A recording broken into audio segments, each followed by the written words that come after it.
other side.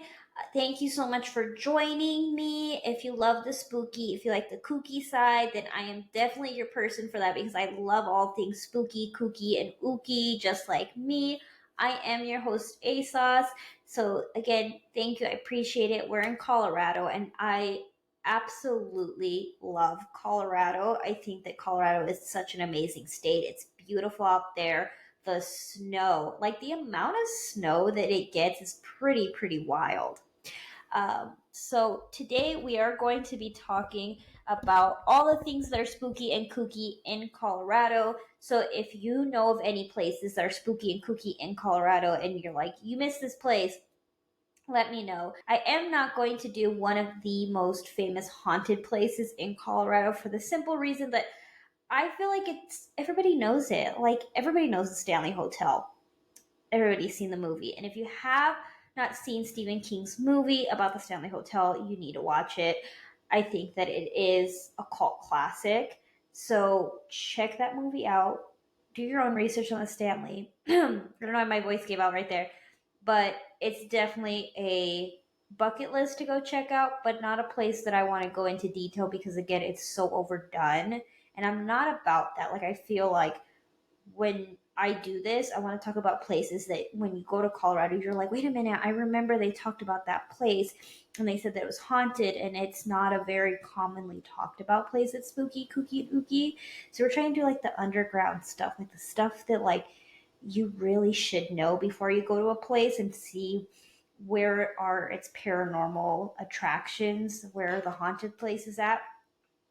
So, a crazy fact before we get into everything, though, is that did you know that Colorado, okay, this place called Nederland, I'm hoping I'm saying that right. This place, Nederland, Colorado, apparently celebrates a frozen dead guy. And apparently, this was a Norwegian man who brought his grandfather's well preserved corpse to this city, and they celebrate it with polar plunge, a hearse parade, and a coffin race. I kind of want to be part of the hearse parade personally. You know, that sounds ideal. And the coffin race, I'm intrigued. I'm pretty intrigued. I want to know like when this happens. I just like really quickly researched, so I didn't go into too much detail about it. I saw this crazy fact and I was like, I'm just gonna plug it in without researching it.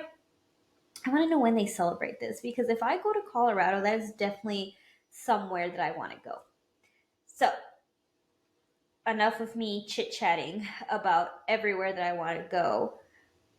We're going to get into our first place. First place in Colorado is going to be the Central City Cemetery in Central City, Colorado. Now, everyone says that this cemetery is basically out of an old Western film. It overlooks the hillsides of Colorado. It's eerie with overgrown desert grass. It was created shortly after the gold rush that brought miners to the area's town during its founding in 1859. Now, visitors who come at night report that they get orbs, figures, and I like to argue that like orbs can be paranormal if they're super crystal clear. Because I get that there's a huge debate in like the paranormal world about orbs and their value and their significance. I think that whenever I see a photo and somebody goes, that's an orb, and it's like a bunch of dust particles all together, we can debunk that. We can. When somebody gets me a picture of an orb and it's like super crystal clear, like I'm talking about you can see through it, it's just a beautiful little circular image. And then they get like footsteps afterwards, they get like an apparition afterwards, they get a voice recording, they get something additional besides that orb. Or like, have you seen those orbs that are blurry and they shoot into somebody and then like they don't even know that that orb happened, and then like they're like, oh, they like jolt from like activity, or they say like, do you feel cold, and like you see the orb right there. Because I get like not all orbs are like super crystal clear. There have been some where it's just like one little orb and it's like shooting towards somebody's neck, and then that person's like, oh, do you feel cold? That is when I'm like, okay, that's paranormal. So I want to know what kind of orbs they're capturing in this cemetery, but I also believe that since it is a cemetery, they probably are capturing a lot of images because people are attached to their earthly bodies. And one of those that is tied to the earthly bodies is a young boy that hides behind trees. He's seen walking the cemetery grounds. Visitors do try to communicate with him, but as soon as he appears, he disappears into thin air. And as soon as they try to go talk to him, he is out. He says, "Peace, I'm out." Additionally, they see a woman that is dressed in all black who appears only twice a year and is believed to be John Cameron's dead wife. The woman is spotted around his grave, which is why they believe that that's who it is. And I do agree. I think that that's possibly his wife because she's probably only appearing twice a year because she's trying to find her husband. And if she goes during two significant times in their life, she's hoping that maybe she can get reconnected with him in the afterlife. And she's just waiting for her husband. She's like, well, "Where's my husband? I want to die peacefully with him."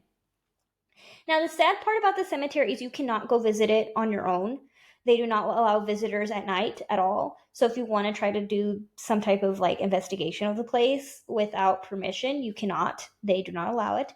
But the Gilpin County Historical Society does lead tours in October, so you definitely can try to go on a tour during October and see what you can capture. So definitely see if you can do that. I always say October is the best time to go do paranormal stuff. Next place is Colorado Prison Museum in Canyon City, Colorado. The prison is adjacent to the Colorado Territory Penitentiary built in 1867, and the women's prison was created in 1935. Now, what happened originally was that when the mining times boomed and the city was booming, they only built a penitentiary for men, but then they had women starting to be incarcerated and the prison began to get over populated, so they decided, let's build a women's prison just next door. It's going to be easy, it's going to be convenient for everybody. And they say that the women's prison is more haunted, and this is why I believe that it is. Because the women's prison is a museum and they hold a lot of artifacts from the old prison. And I always like to say that sometimes buildings are not haunted, people are haunted, or objects are haunted. And this is very much a case of objects are haunted because the museum has a lot of historical artifacts, such as a noose that staff believes has a spirit attached to it named Shorty, and that was his nickname. He speaks to guests, he talks to them. And the next one, remember, I gave you guys a warning at the beginning of this video that we are going to be talking about some horrific things, okay? You were warned, viewer discretion advised. The next spirit that is attached to the gas chamber that they have in the museum on display is Walter, who unfortunately killed 3 children. During this time as a prison, there was also a young woman who died in her cell, leaving her spirit behind to haunt the grounds. Cell 19 is believed to be her cell and where she is seen frequently. Spirits in the museum are very vocal. They get physical with visitors. Visitors report hair being pulled, them getting pushed, grabbed, motion lights getting active. There are apparitions of a woman sitting in the kitchen and upstairs. Visitors report cold spots that come out of nowhere. There's scent of tobacco being burned. And in October, they do host ghost tours and paranormal investigation nights. I would love to do a paranormal investigation night, me personally, especially in Cell 19 where that woman died. I think that has like a lot of activity. And I do think that it's aggressive. I mean, you're talking about a prison. Like these are not friendly spirits. They were not friendly in life. They're not going to be friendly in afterlife. So definitely check it out. Try to see if you can either do the tour or the investigation, even though I feel like everybody's going to go for the investigation, unless you're not like me and you're like, no, I just want the tour. That's me personally. Next place is a really cool place. I thought it was cool. I thought this was a really dope place to talk about that is going to be giving you a lot of great spiritual vibes. And it's Rhino's Pub and Pizzeria in Basalt, Colorado. I mean, come on, it's a pizzeria. Pizzeria is haunted. That is cool. And that's me personally. So the pizzeria is family owned. They opened in 2012 without windows due to it being below street level. but the building was first constructed in the mid 60s, and its original roof collapsed on itself in 1965 due to too much snow, which happens, and they are kind of below street level, so all that pressure really gets to them.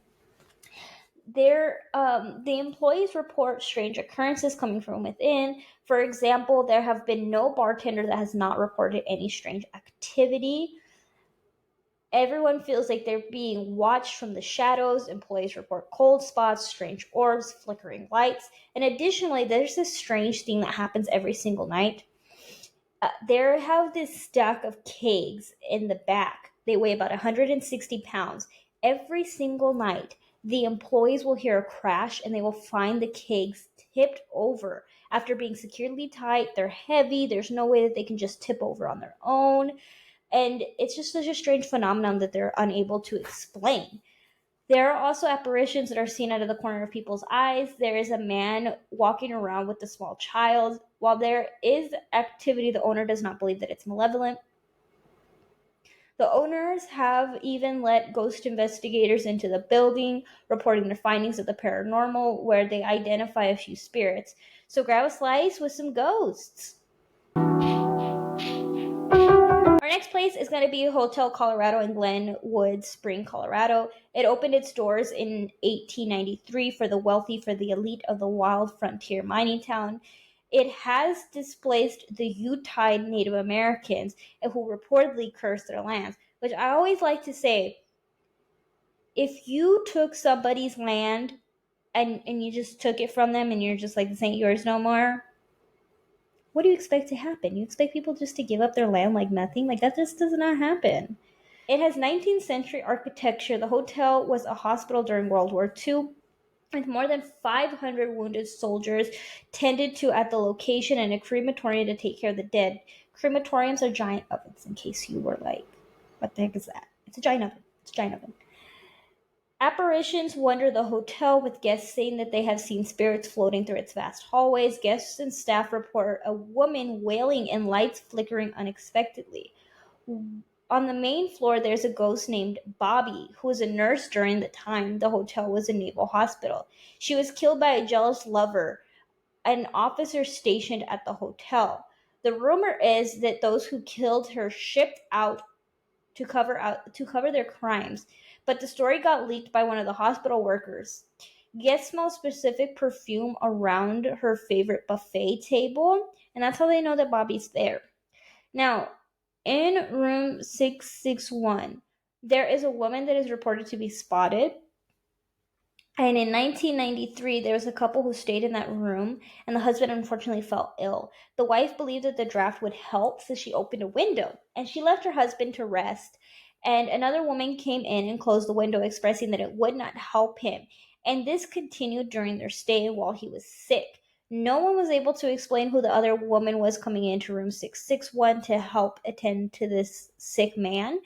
It's just a strange phenomenon. What happened? We don't know. Now, in the hotel's basement, it's a host to a lot of phenomenon because it was the morgue. And in 1993, the houseman named Dave was doing his nightly rounds in the basement when he saw an old woman peering through the basement windows. Dave thought that she fell and hurt herself because it was not easy to get to the basement windows. But when he went to go turn on the lights, the woman was gone. I'm pretty sure that they don't allow people into their basements, and like that's just me personally because of the fact that number one, it was a morgue back in the day. Number two, what hotel would let you into their basement? So I'm pretty sure you cannot go into the basement, but do know that there is a basement in this hotel. Book a room and see if you can catch any activity. Our next place is my favorite types of places, ghost towns. I love ghost towns. They're my absolute favorite. So this one is St. Elmo Ghost Town in Colorado. It was founded in 1880 and flourished thanks to the silver and gold boom. It is said to it's said that its population rode its last train out of town and never came back. The most famous ghost of St. Elmo, according to the research I did, is Annabelle Dirty Annie Stark. Her parents arrived on the Pacific Railroad. Her father, Anton, was a section boss in the mines, and Anna ran a home comfort hotel that is still standing today. Anna was cruel to her three kids, never allowing them to mingle or work alongside simple town folk. When her mother passed away, she inherited the hotel, but it fell into shambles. Along came the town's decline, leaving Annabelle to lose her grips on reality. And that gave way to her nickname. The town gave her that nickname because she would come out in filthy clothes, messy hair, walking the streets with a loaded shotgun, swearing to protect her beloved land. Most assumed that she was quite rebellion from the days of her mother's harsh control, but since her death, it is claimed that she still roams the streets of the town. Now, the hotel is really believed to be haunted. There was an incident one time where children were playing in the hotel only to have the door slammed shut on them and the temperature dropped to 20 degrees, which is freezing cold. Okay, this is Fahrenheit for those of you who are like, what? Fahrenheit. This left the children crying and screaming. Now, again, this is an abandoned town. The mine industry is shut down. The town's population declined. It's a ghost town, but you can still visit and take a tour on foot or ATV or on horseback and see it for yourself. Hotel Geronimo in Aspen, Colorado. Now, this was built in 1889 at the height of luxury. Room 310 overlooks the pool, which, by the way, that's probably the coolest room ever, but I can see the horror in that as well. It gets the most reports of paranormal activity, and this is due to a family who stayed in the hotel in the 1936. The family's 10-year-old son drowned in the pool, and they nicknamed the ghost Waterboy because he appears to guests wet and shivering. He disappears suddenly, and he leaves only a trail of wet footprints behind. And I feel so bad because I know what it's like to drown, and it's scary, and I feel horrible for the family. The third floor is an area where employees refuse to work. Other ghosts who haunt the hotel is those of Henry O'Claster, who made a fortune in the mining industry. Henry moved to Geronimo and fell in love with an heiress from Boston, Clarissa. The two wanted to get married, but Clarissa's father refused to bless the marriage. Clarissa returned to her father, leaving Henry with a broken heart and wandering the hotel halls after he passed away.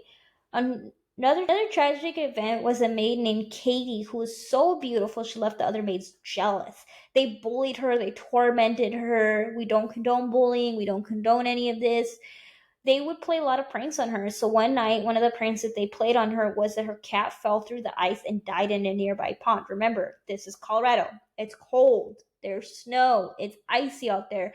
They get like 5-degree temperature Fahrenheit, 15-degree weather. I mean, it's cold. So she went over to go rescue her cat, but she ended up falling into the pond herself.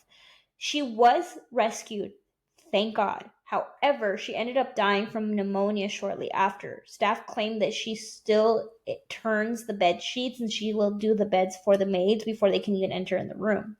So do book a room and see what you can find. And there's so much tragedy there that it's just like when you go there, you're gonna feel that heaviness for sure.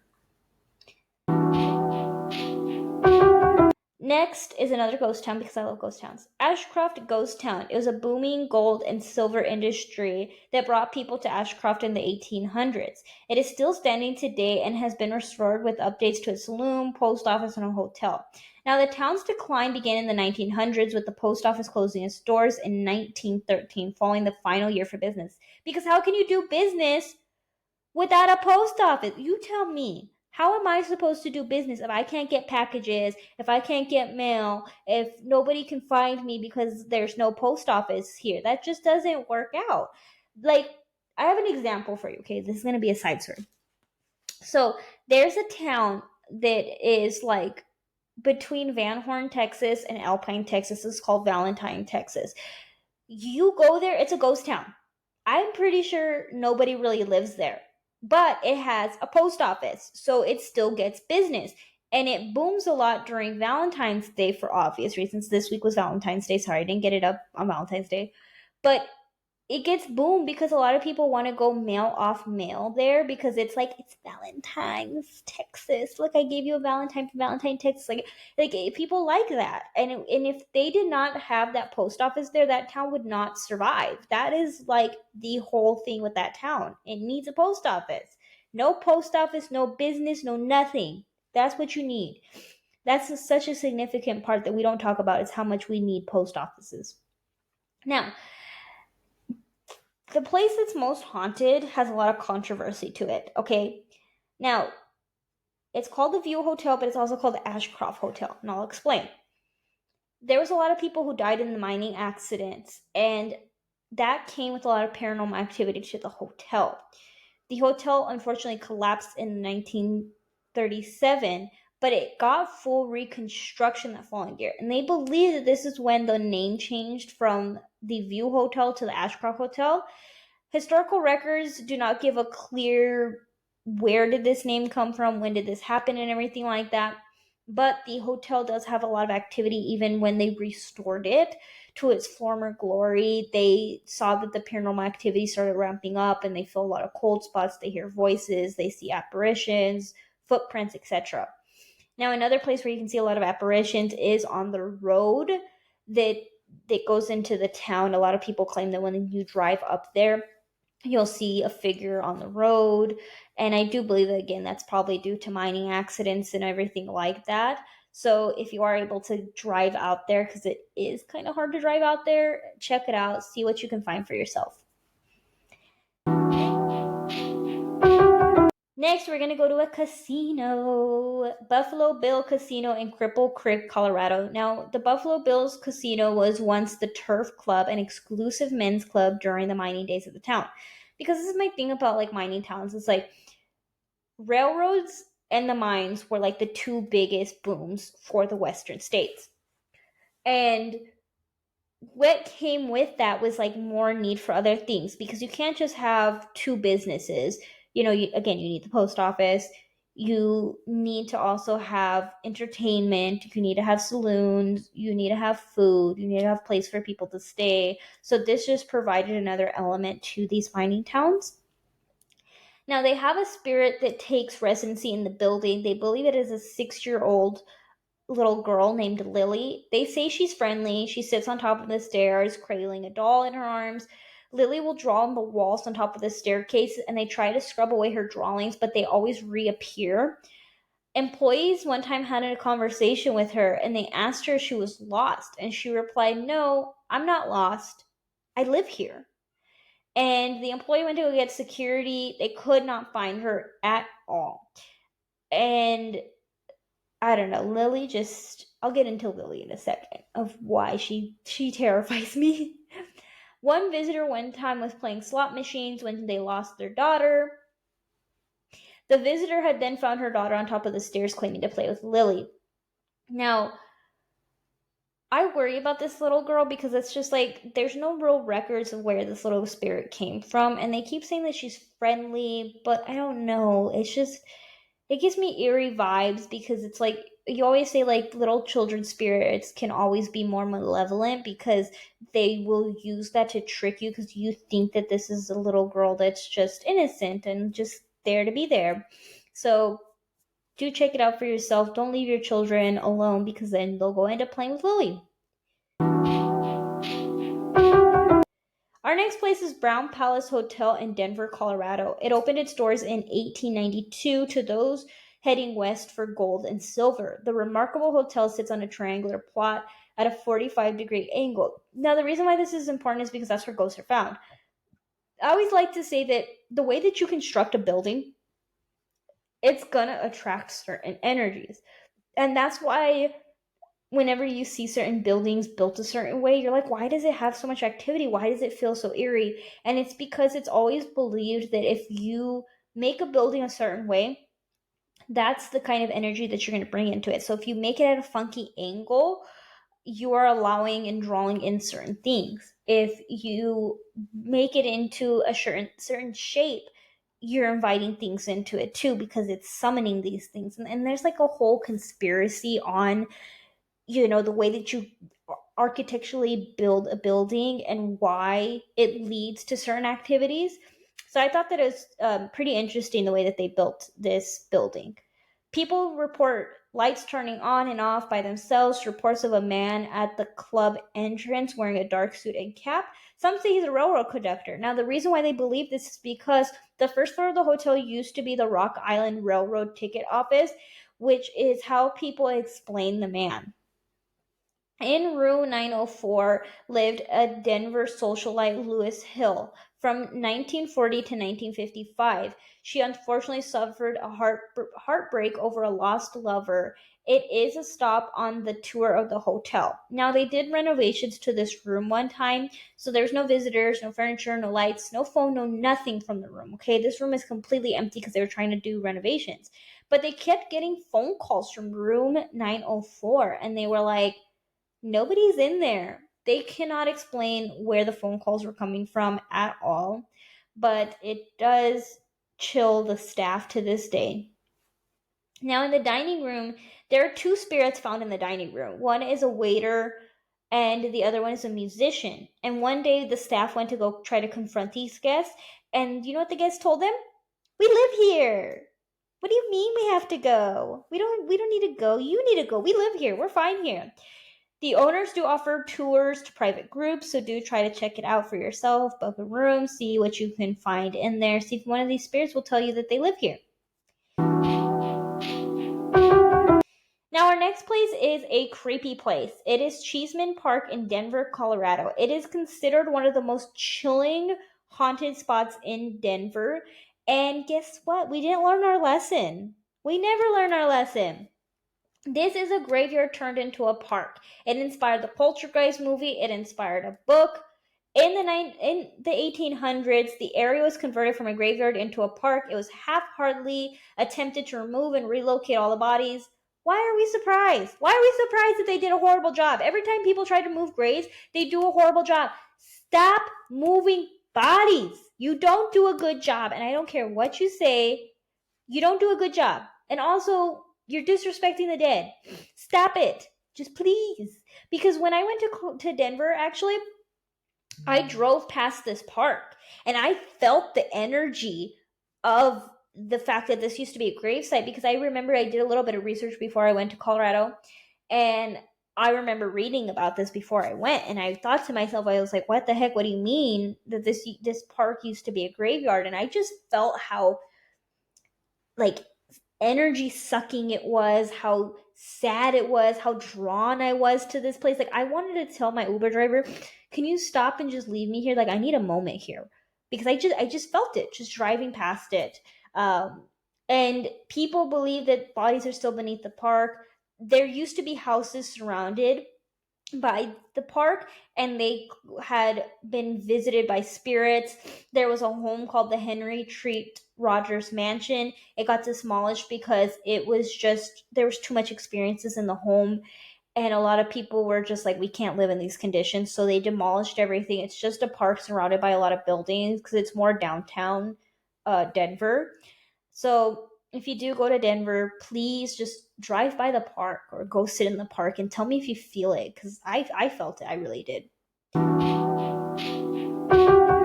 right, our last place, unfortunately, is the Denver Children's Home in Denver, Colorado. It opened in 1883. Only 6 years after opened, a fire broke out on the third floor, taking the lives of several children and staff members. The orphanage also moved to its new location in 1902. The place is on the National Registry of Historical Places in 1999. There are no shortages of tales, rumors, and folklore that have evolved. Some strange sightings recorded are lingering spirits, such as the bride, who is described as a full body apparition. She is also described as a beautiful woman dressed in white. She appears on the late hour nights on the third floor. Nobody knows her story, but some think of her as a guardian watching over the home and children, while other people say that she's an original member of the Ladies Relief Society, a founding member whose life was taken during the horrific fire. Now, more about that fire that broke out in 1888. Sorry, excuse me. It broke out on the third floor. It created a wall of fire, trapping those that were unfortunately on that floor. Now, many staff were believed not to be on that floor, but it left a permanent mark on the establishment. And when this happened, they don't believe that there's a lot of people that were left there, but they do know that there were certain people that just were on that floor, just could not make it out, and they unfortunately died because there was just no way out. Like, it was just fire everywhere. Now, they moved the building, but paranormal investigations and historians always challenge to connect the experiences within the building, because the new building has lingering smoke smell on the third floor. Without warning, they hear children crying and running down the hallways. Now, I don't get why they don't understand why there's activity, because at the end of the day, you may have moved it to a new location, but that building is still tainted. That building is still going to have the lingering effects of that fire in there. So I don't get why people don't get it. What's there to get? Like, you just moved it to a new location and expected everything to be fine. Like, it's not fine. There was a fire that happened in that building. If you move one brick, that brick is going to hold that residual energy of the tragedy and those people that died. So they try their best to cleanse the building of spirits, but it doesn't work. It just doesn't happen. And this place is also really sad and really tragic and holds a lot of negative energy, because there is rumors of abuse, neglect, and traumatized children. And again, these are rumors, these are tales. This is what people claim that their experience in the orphanage was. Even though they tried to build this as a place to give orphans a chance at a new life, because their parents probably died in the mines, or their parents were lost on the trail trying to come westward. But I think you should definitely walk by, maybe try to hear what the town says about the place and everything like that, and see for yourself about what the new building is like. So thank you so much for watching The Other Side, hosted by ASOS. I really appreciate y'all. Again, if you like spooky, if you like kooky things, I am 1000% your person, and I am always here to talk about spooky, kooky things. Until next time, you have a very wonderful day.